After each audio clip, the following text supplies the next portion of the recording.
Превъзходителство господин Сулейман Гюкче, посланник на Република Турция в България.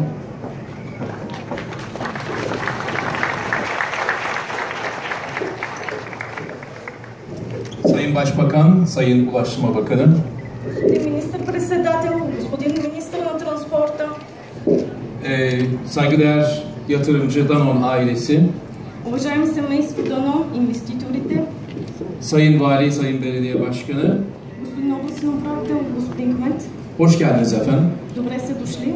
Bugün burada bulunmak bizler için ayrıcalıklı bir öneme sahip. Çok mutluyuz. Днеска е изключително значение за нас това, че днеска сме тук. Danon ailesini bu ilave yatırımdan ötürü kutluyoruz. Bu kararlarından dolayı hayırlı olmasını diliyoruz. Поздравяваме семейство Данон за тяхното решение за тази инвестиция и им пожелаваме да им е на хайырлия. Sayın Başbakan'ın bugün buraya teşrifi çok önemli bir sembolik önemi var. Teşekkür ediyoruz. Господин министър-председателя, че днес е тук, има много символично значение и му благодарим. Bu yatırım yalnızca Kırcaali ve Kırcaali bölgesi ve halkı için değil, Türkiye-Bulgaristan ilişkileri için de son derece önemli. Тази инвестиция не само за жителите на Кърджали, за област Кърджали, но и за отношенията между Турция и България е изключително важна. Çünkü hem bölge hem Bulgaristan ekonomisine katkı sağlayacak. Защото ще послужи както за региона, така и за икономиката на България. Bölgenin ve ülkenin ihtiyaçlarını karşılayacak.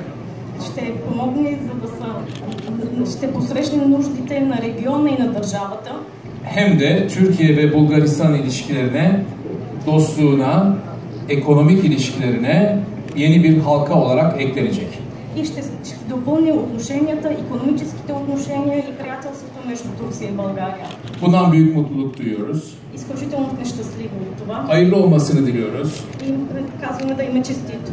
Sizleri kutluyoruz çünkü bu eser sizlerin eseri. Поздравяваме ви, защото това е ваша творба. İnşallah başka açılışlarda buluşmak üzere saygılar sunuyorum efendim. Надявам се на други откривания да се срещнем отново с още уважение.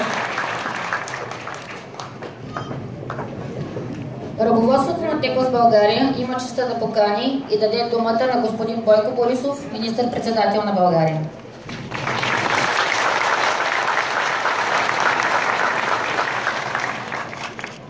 Първо, уважаеми господин посланник, уважаеми депутати, кметове,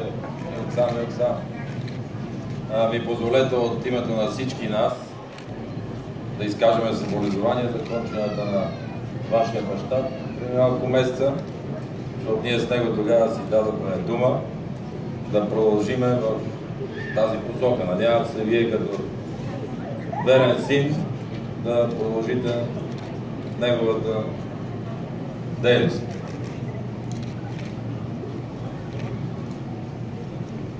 Тогава точно строяхме Марица и аз му казах, че това ще бъде един мост между България и Турция.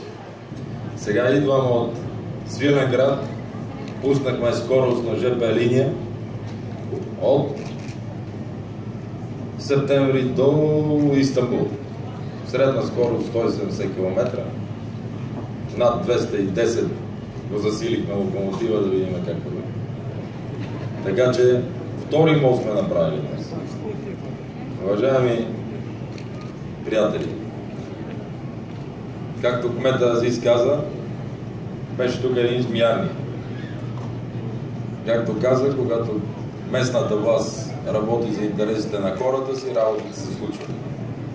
Аз бих допълнил, когато хората в едно населено место си изберат свестен кмет, е лесно на държавата да помага и да го развива. Затова съжалявам за колегите от БСП, че нямат кметове и няма... Искам да им помогна, но не може. Просто няма. Или за това всеки ден викат да ме помагат или на ГЕРБ, или на ДПС. Другите са много малко. Имаме с вас два пъти. И тук на това място, при тази природа, която вековната ни традиция и красота, на която всички се радваме, се е вплел един много съвременен завод. около 100 милиона инвестиции, близо 2000 работни места. Това, което мене ме интересува, защото тук гледам снимките и това, което сме правили с покойния баща Данон, близо 13 милиона лева са внесли данъци в бюджет. С тези пари правиме пътища, правиме пречиствателни станции, правиме водопроводите и чакам да ме поканите, като станат Момчилград там готови. Да имат хората чешми. И с удоволствие ще дойде обещали.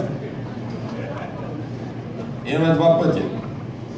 Един е да строиме заводи, работни места, да идват. И ние сега съм убеден, че до година време ще направим и този иновационен институт, защото господин Данон в София, в индустриалните паркове, в Пловдив, ако сте забелязали, в други като Кърджали, големи градове, се развива много мощно и автомобилната, и електронната промишленост. Кока-кола, Хюлет Пакер, най-големите компании в света вече направиха логистичните си центрове в България. Така че или продължаваме този път на толерантност, приятелство, градиме си държавата, развиваме вече Кърджали 100% чиста природа, има пречиствателни станции за 75 милиона. Ето така, сиреч или продължаваме така, или се подаваме на глупостите, да воюваме, да се караме и да не се разбираме. Аз се надявам, че държавата ще има разум, защото тези хора, за да дойдат тук, за да направят, ето вижте как изглеждат Теклас в България и снимки, които сме били с баща му, с него, коя година е било? 2011, сега сме 2016.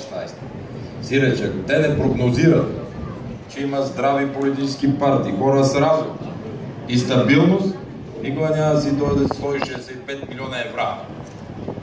Ще ги сложи в Мексико, ще ги сложи в Сърбия, ще ги сложи там, където има други заводи. Няма да прави най-големия завод в България. Затова истински се радвам, че сме тук и продължаваме по този път. Поне ще направя всичко възможно да продължава. Така че пожелавам ви успех. Посланник, благодаря, че и вие сте дошли. Областни управители, ако я го съм пропуснал, той е от невнимание, не от друга. Кметовете тук, няма малки и големи, чакам за Момчилград, там и другите населени места да стане готово. Нали строите? Живи и здрави!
Веднага града става.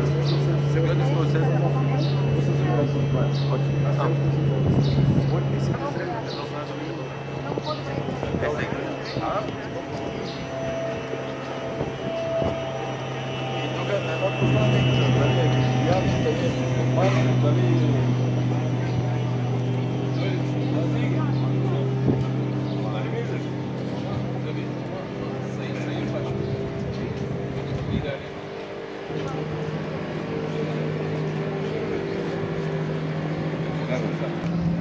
Малко по-нататък.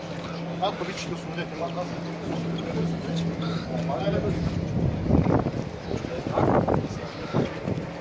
Ето ако помним най-хубавото. Помниш ли кога ти разказвахте преди една седмица как беха да правили тези работи? Ето ги платеи. Е, сега ще видите. Може ли назад? Господине, назад бе. Аз ще мина. Спокойно, ще мина. Айде. Време.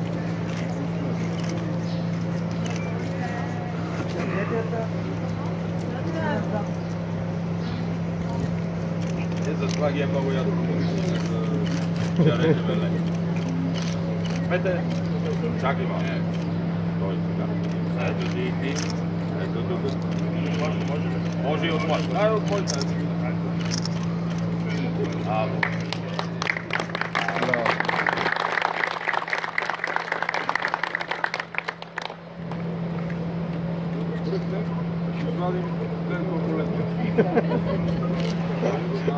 Дай ми го това, вземи това. Топката кабинета. Айде, ти това е големо. Така. На мен да ми отива, не? Той жена ще пане. Ай, мила, първете се. Ай.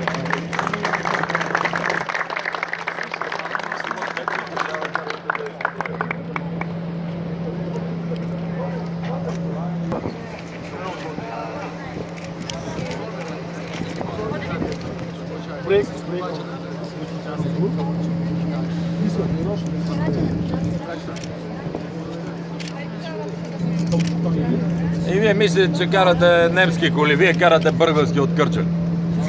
А вие като БМВ е страшна работа.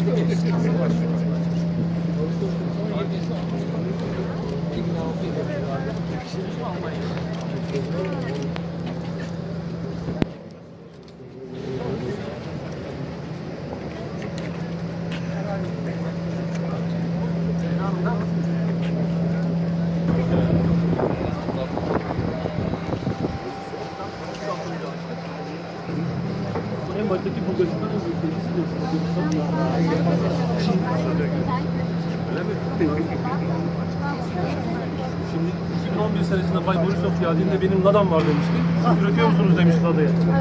Lada'ya Markuç gösteriyor. Orada ben sanmıştım. Şimdi var böyle. Burada bir tane şey değil. Lada'nı görmüşüm. Времето беше най-ценно да си намериш маркуче за Lada. Sormuştu geçen sefer. Adam vardı. Завала маркучета на мисля. Стигате, добре. Тези коли има.